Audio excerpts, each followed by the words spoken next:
Hi friends, வணக்கம். இன்னைக்கு வந்து மாசி பச்சை ஆர்டர் கொஞ்சம் ஜாஸ்தியாக இருந்துச்சு. நம்மளுக்கே கிட்டத்தட்ட ஒரு 90 மணி நம்மளுக்கு ஆர்டர் இருந்ததுனால காலையில் ஒரு 2 மணிக்கெலாம் போய் மாசி பச்சை அறுக்க ஆரம்பிச்சிட்டோம். மொத்தமாக வந்து இன்னைக்கு ஒரு 170 மணி அறுத்துட்டு போயிருந்தான்.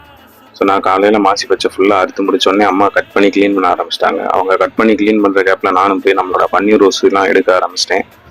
எல்லா வேலையும் முடிச்சுட்டு மார்க்கெட்டுக்கு கிளம்புறதுக்கு நம்மளுக்கு ஒரு 5:45 கிட்ட ஆயிடுச்சு. ஸோ ரெண்டு மூட்டையும் வண்டியில் லோட் பண்ணிக்கிட்டு காலையில் சருந்து கிளம்பியாச்சு. கரெக்டாக 6:15 உசிலம்பட்டி பூ மார்க்கெட்டை நான் ரீச் பண்ணிட்டேன். நம்ம எதிர்பார்த்த மாதிரியே வியாபாரம் பயங்கரமாக இருந்துச்சு. நாளைக்கு முகூர்த்தம் அப்படின்றதுனால இன்னைக்கு மாசி பச்சை எல்லாமே போனோடனே டக்குன்னு சேல்ஸ் ஆயிடுச்சு. டோட்டலாக வந்து இன்னைக்கு நம்ம மாசி பச்சையில் ஒரு 500 ப்ளஸ் 200 700 ப்ளஸ் பன்னீர் ரோஸ் வந்து 2 கிலோவுக்கு 100 கிராம் கம்மியாக இருந்துச்சு.